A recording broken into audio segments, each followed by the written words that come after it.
Last एक देखेंगे, ठीक है, स्पिरिचुअल युद्ध, आत्मिक युद्ध के बारे में देखेंगे। ये की अंजील उसका 16 बाब उसके 18 आयत में यीशु मसीह ने पतरस से कहा, तू पतरस है। यीशु मसीह ने पतरस को कहा, तू पतरस है और मैं इस पत्थर पर अपनी कलीसिया बनाऊंगा और अधोलोक के फाटक उस पर प्रबल ना होंगे। किसके फाटक? अधोलोक के फाटक इस पर क्या नहीं होंगे? प्रबल नहीं होंगे।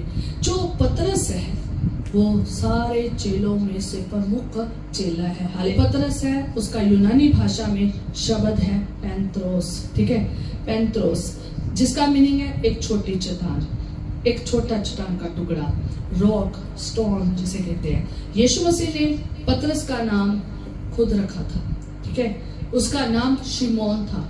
पर लेकिन जब आप यूहन्ना 1 उसके 42 में पढ़ते हो तो यीशु मसीह से एक दो उसे कहते हैं शिमोन पतरस, उसको पतरस और कैफा नाम, दो नामों से उसे यीशु मसीह कहते हैं। पतरस और कैफा नाम पे आप वहां पढ़ सकते हैं, ठीक है। तो उसका जो पतरस का नाम था ना, तो उसका नाम शिमोन पतरस कहा जाता है, ठीक है, उसको शिमोन पतरस के नाम पर बोला जाता है। आप वहां पर पढ़ सकते हैं। तो कैफा और जो पतरस है वो सेम ही शब्द है, ठीक है, उनका मीनिंग सेम ही है, ठीक है। और जो पतरस है, जो चेला है, वो उसको यीशु मसीह कहते हैं कि मैं तू पतरस है और मैं इस पर अब पत्थर पर अपनी कलीसिया बनाऊंगा।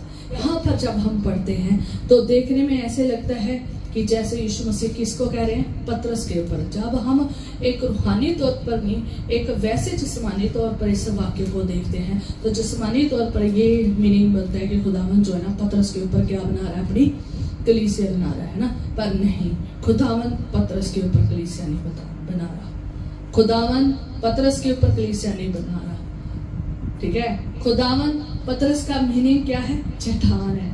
खुदावंद चट्टान के ऊपर कलीसिया का मीनिंग बता रहा है कि चट्टान के ऊपर मैं अपनी कलीसिया क्या करूंगा? बनाऊंगा। पतरस एक इंसान है, वो खुदा नहीं है। इंसान बदल सकते हैं, खुदा कभी बदल नहीं सकता। वो पहला जैसे था वो आज भी वैसा है और आने वाले समय में भी वो वैसा ही रहेगा।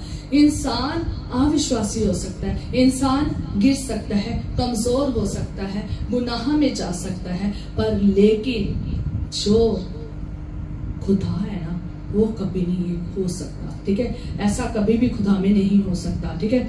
तो ये इंसान ऐसा हो सकता है, तो इसलिए खुदावन ने पतरस के ऊपर नहीं कहा कि मैं तेरे ऊपर कलीसिया बनाऊंगा, पर जो पतरस का जो नाम है चट्टान, खुदावन यीशु मसीह चट्टान की बात कर रहे हैं कि मैं चट्टान के ऊपर कलीसिया बनाऊंगा। पर लेकिन ये एक छोटा सा चट्टान के बारे में है। पर लेकिन जब आप चट्टान कौन सी बात है कुरिन्थियों में, तो वो पढ़ोगे तो वो आपको और डिटेल में पता चलेगा। ये आप पहला कुरिन्थियों उसकी 3 बाब उसके 11 में देख सकते हैं, क्योंकि उस नींव को छोड़ जो पड़ी है वह यीशु मसीह है, कोई दूसरी नींव नहीं डाल सकता, कोई दूसरी नींव नहीं डाल सकता।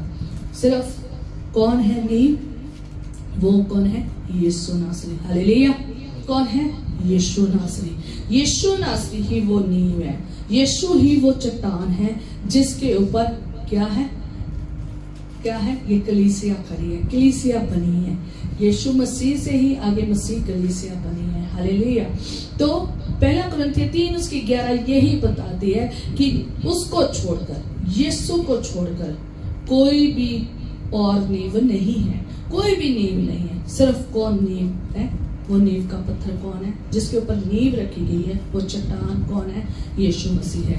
यीशु ने कहा है कि मैं इस पत्थर पर अपनी कलीसिया बनाऊंगा। मीन्स पत्थर, चट्टान। जहां पर जब आप इसका वाक्य देखते हैं ना, ग्रीक में शायद इसका नाम है पेट्रा, ठीक है, इसका जो मीनिंग है ना वो है पेट्रा।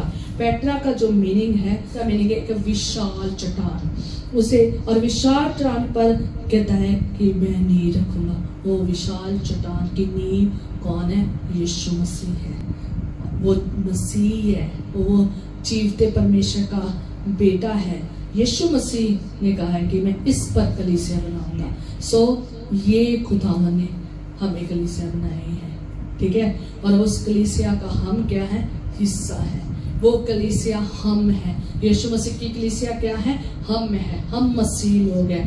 हम मसीह लोगों के ऊपर अधलोक के फाटक है ना, वो कभी भी प्रबल नहीं होंगे। जो अधलोक के फाटक है ना, वो बुराई की ताकतों को कहलाते हैं, का प्रतीक है और मृत्यु की शक्ति का प्रतीक है। मीन्स अधलोक में जाना, बुराई में जाना, कहाँ जाना? मृत्यु में जाना। उसका अधिकार हमारे ऊपर नहीं है। शैतान की शक्तियों का हमारे ऊपर कोई अधिकार नहीं है। जो यीशु मसीह की कलीसिया है, उनके ऊपर जो नींव है ना, वो यीशु है। और उनके ऊपर यीशु की कलीसिया के ऊपर, प्रभु यीशु मसीह की कलीसिया के ऊपर किसी का भी जोर नहीं चल सकता है। बस ख्याल इतना रखना है कि यीशु में बने होना चाहिए। जो चर्च कलीसिया, जो बंदा, जो जीवन यीशु में बना है ना, यीशु में रहता है, यीशु में अपना घर बनाया है, और जो उसकी कलीसिया है, उसके ऊपर कभी अधलोक के फाटक नहीं प्रबल होंगे। आज हम देखते हैं बहुत सारे लोगों को अधलोक में जाते देख रहे हैं। कई मसीहों को अधलोक में, मृत्यु में, स्पिरिचुअल डेथ में जाते देख रहे हैं, बुराई में जाते देख रहे हैं। क्यों? क्योंकि अधलोक के फाटक उनके ऊपर क्या हो गए? प्रबल हो गए। पर जो प्रभु की कलीसिया है, जो यीशु की कलीसिया है, उनके ऊपर नहीं होंगे। में है अधलोक, यीशु के हाथों में है पूरी दुनिया, यीशु के हाथों में है पूरा जगत, और पूरे स्वर्ग का राज्य यीशु के हाथों में है। सब कुछ उसके हाथों में दे दिया है, और वो शिरोमणि है। यीशु नासरी कहते हैं कि इस पर अपनी कलीसिया बनाऊंगा, अधलोक के फाटक उस पर प्रबल नहीं होंगे। जब आप मसीह में कलीसिया बन जाओगे ना, संपूर्ण तौर पर मसीह में विश्वास योग्यता में, ईमानदारी, वफादारी में, पूरी भलाई में, धार्मिकता में परमेश्वर में चलोगे ना, तो अधलोक के फाटक आपके ऊपर प्रबल नहीं होंगे। कोई बुराई आपके ऊपर प्रबल नहीं होगी। ठीक है? कोई मृत्यु, शैतानी शक्तियां और अधलोक के जो डेथ की तरफ, परमानेंट डेथ की तरफ, वो आपके ऊपर प्रबल नहीं होगी, क्योंकि आपने शैतान के ऊपर अपना घर बनाया है। अगर आप बुद्धिमान आदमी को देखेंगे, बुद्धिमान मनुष्य को देखेंगे, उसने अपना घर कहाँ बनाया?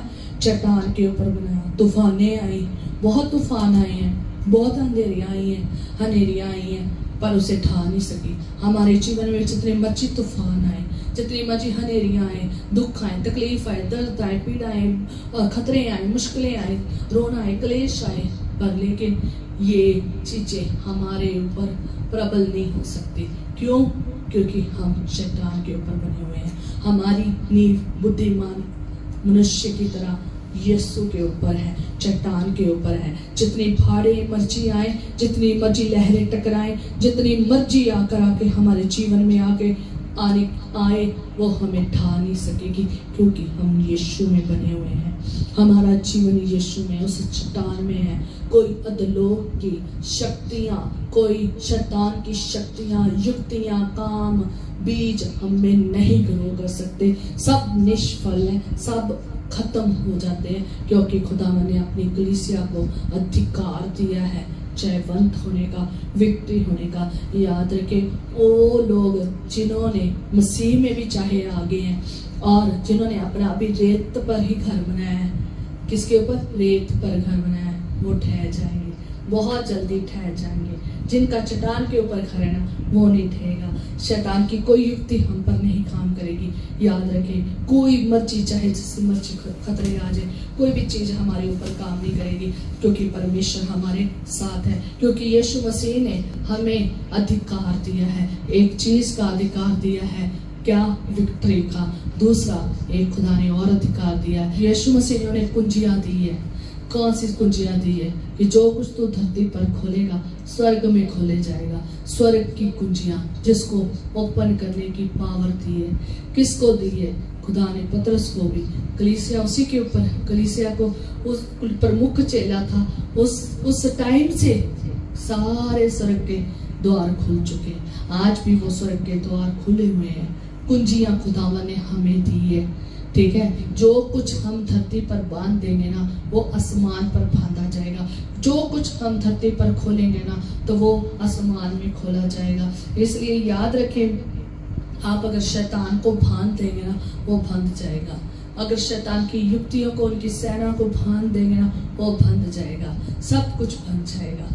आपके जीवन में जो चीजें आपका नुकसान कर रही है ना, बांध दोगे ना वो बंध जाएगी, वो आपको बांध कर नहीं जाएगी बल्कि आप उन्हें बांधेंगे। याद रखें, ये अधिकार परमेश्वर ने याद रखना है कि खुदा ने अपनी कलीसिया के लिए स्वर्ग के फाटक, नए यरूशलेम के फाटक भी खोले हैं और आज तक खुले हैं। ये फाटक हमेशा खुले रहेंगे और इनके बीच में हम एंटर कर सकते हैं।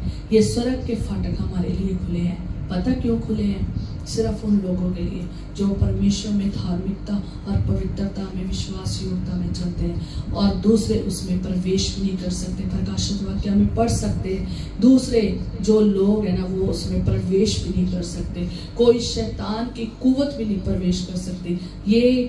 ये हमें खुदावन ने जो है ना आशीष दी है, जो स्वर्ग के फाटक भी हमारे लिए खोल दिए हैं और अधोलोक के फाटक भी हमारे ऊपर कोई भी नहीं विक्ट्री कर सकते। सिर्फ याद रखें, परमेश्वर का वचन हमें ज़्यादा से ज़्यादा इसलिए पढ़ना चाहिए ताकि बहुत सारी चीज़ें हमें सीखने को मिलती है।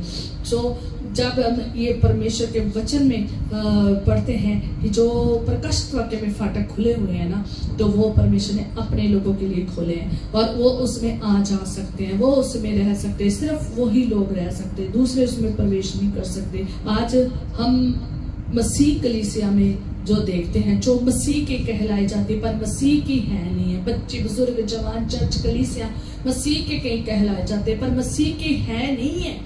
इसलिए वो अधोलोक और शैतान की युक्तियां और शैतान के जो सारी सेनाएं कई बार विरोधता के लिए आती है और कई बार तो लोग नाश हो जाते हैं, फाटक नाश हो जाते हैं, उनकी दीवारें टूट जाती हैं क्योंकि वो खुदा में नहीं है। आज बहुत सारे लोग इसी प्रकार, जिनका घर रेत के ऊपर है ना, चल तो मसीह में रही हैं, जिनका घर रेत के ऊपर है ना वो तबाह हो रहे हैं। आज ऐसे तबाह घर, चर्च, कलीसिया कई तबाह हो रहे हैं, सारे नहीं, कई तबाह हो रहे हैं। याद रखें, अगर ऐसे तबाह हो चुके हैं तो खुदावन ने कुंजियां दी हैं, अधिकार दिया है, उसे इस्तेमाल करें। जो शैतान आपसे छीन कर ले गया ना उसे क्या करें? अधिकार को इस्तेमाल करें। कुंजियां कलीसिया के हाथ में है, कुंजियां खुदा के लोगों के हाथ में है।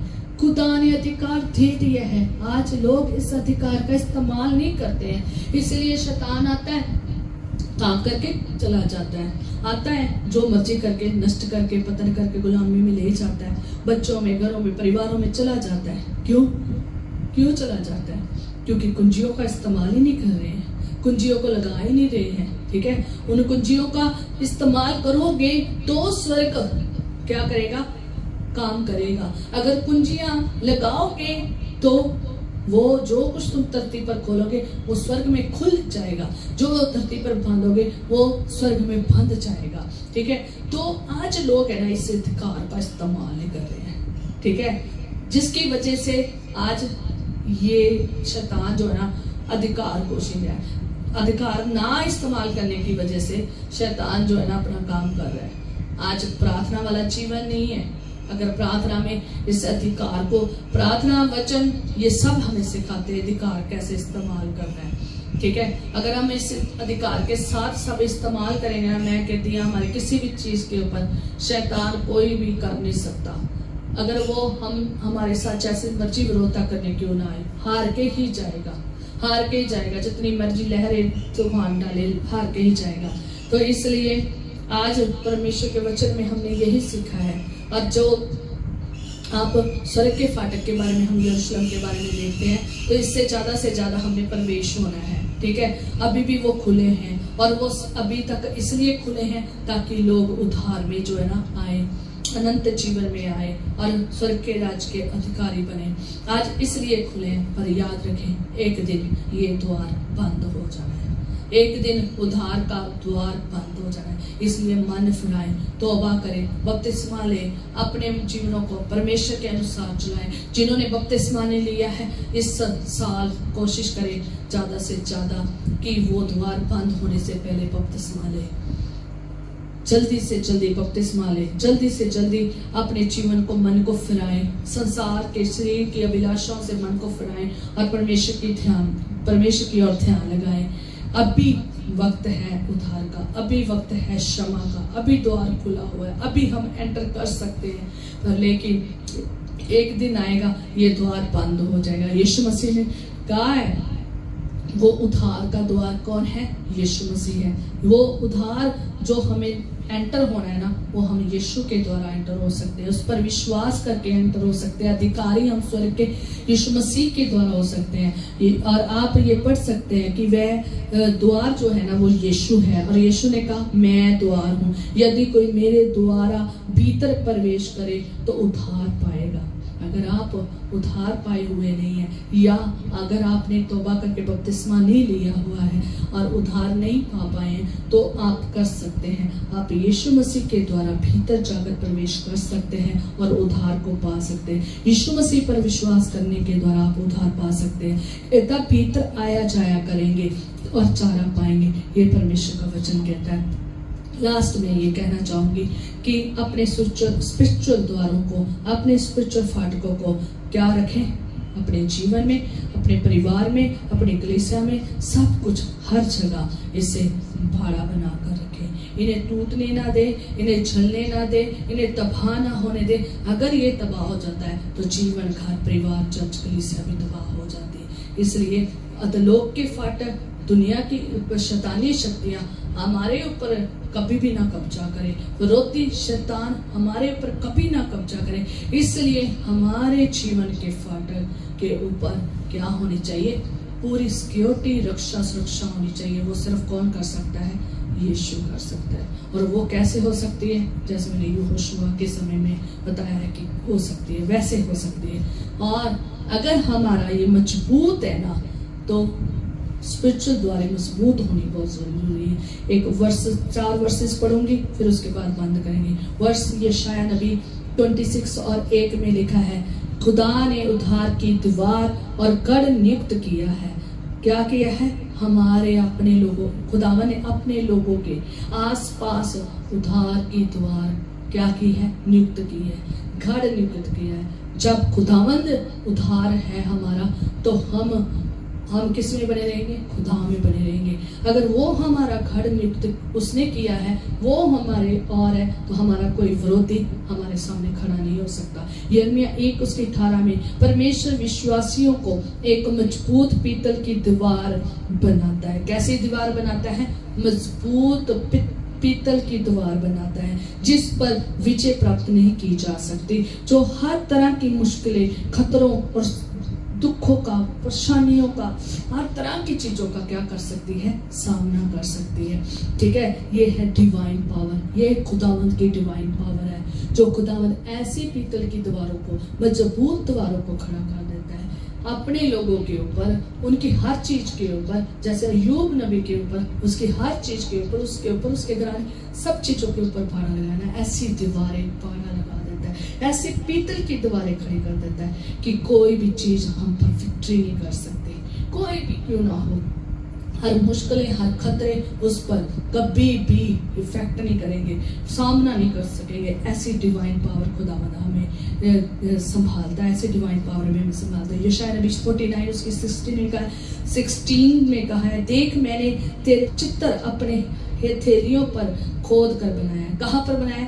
खुदावंद कहता है, मैंने तेरा चित्र, ठीक है, तेरी तस्वीर, ठीक है, अपने हाथों में खोद कर क्या की है? बनाई है। तेरी शरण सदा मेरी दृष्टि के सामने क्या है? तेरी शरण बना, मैं तेरी दीवार सदा मेरी दृष्टि में बनी रहेगी, सदा बने रहोगे। जो खुदावन की निगाह में, जो खुदावन की दृष्टि में बना है ना, उसको कौन ढा सकता है? ढा सकता है? कोई भी नहीं ढा सकता। जिसकी शरण पनाह खुदा में बनी है उसे कोई तबाह नहीं कर सकता। इसलिए हमेशा दुआ करा करें इस काम के लिए, इन वचनों को लेकर। और जकरिया 2 उसकी 5, वाह क्या फेवरेट मेरी आयत है। तो मैं चाहती हूँ कि हमेशा अपने जीवन में ये दुआ करा करें।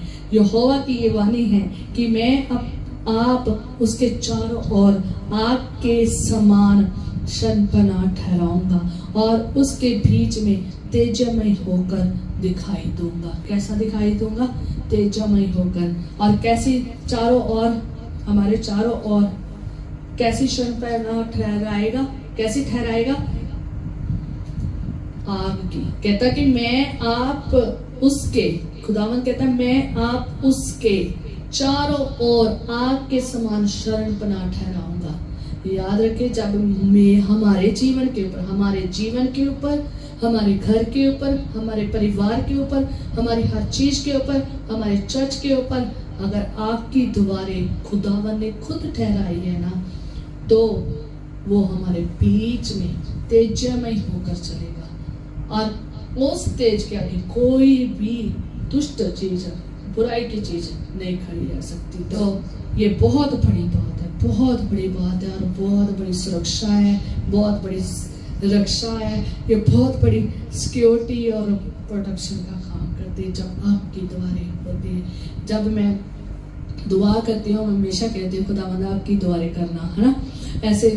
ऐसे मैं दुआ करती हूँ, खुदावंद हमारे आसपास, हमारे घर के, परिवार के, चर्च के आसपास क्या करना? आपकी दुआएं करना। सबके लिए जब दुआ करते तो आपकी, जब हम दुआ करते तो आपकी दुआएं मांगते हैं। तो ये बहुत बड़ी बात है कि हमारे जीवन में ये वचन के अनुसार हम आपकी दुआएं मांगते हैं। जब ऐसी दुआएं खुदावन ने जो अपने लोगों के लिए ठहराई है, तो हम कभी भी नष्ट नहीं हो सकते। हम सुरक्षा में रहेंगे, हमारा न्याय स्थिर रहेगा, हम अधिकार में बने रहेंगे, हमारे अधिकार को कोई शैतान, कोई इंसान छीन नहीं पाएगा, और हम पूरी शक्ति में रहेंगे। और जब खुदावन, और हम खुदावन के लिए हमेशा फाटकों को खोलेंगे, उसकी प्रेज और प्रस्तुति वैसे ही करेंगे जैसे दाऊद करता है। तो ये जैसे यीशु मसीह ने अपनी कलीसिया को कहा है कि ये इनके ऊपर अधोलोक के फाटक कभी प्रबल ना होंगे, बल्कि हम उनके ऊपर प्रबल होंगे। ये आशीष हमें दी है। लास्ट में बस यही कहना चाहूंगी कि ये वचन जो आज हमें वॉल्स एंड गेट्स के ऊपर मिला है, हमारे जीवन में भी वॉल्स एंड गेट्स बने रहने चाहिए, शरणपनाह बनी रहनी चाहिए। वो सिर्फ कौन बना सकता है? खुदा बना सकता है। हम उससे बाहर ना जाए, हम उसके दायरे में रहे, हम उस सीमा में बने रहे। और हमें इसलिए उस सीमा में बनाया है क्योंकि हमें इन संसार के लोगों से अलग किया गया है। हम पवित्र हैं, और हम पवित्र लोगों को अपवित्र के साथ, अविश्वासियों को विश्वासियों के साथ कोई संगति नहीं है।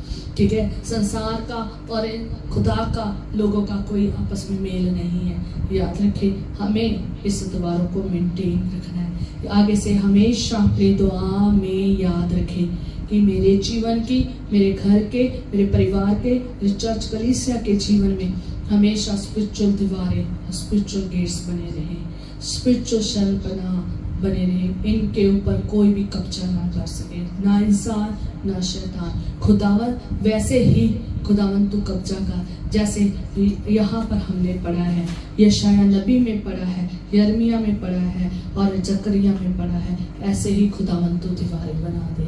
जब ऐसी दीवारें होंगी, कोई भी हमें नष्ट नहीं करके जा सकता, कोई भी हमें गुलामी में नहीं लेकर जा सकता, कोई हमें तबाह नहीं कर सकता, कोई भी हमारी कोई भी चीज को, चाहे घर की, परिवार की हो, कोई भी उसको लूट के नहीं लेकर जा सकता, और कोई भी हमारा पतन नहीं कर सकता। बल्कि हम किस में बने रहेंगे? खुदा में। आए हम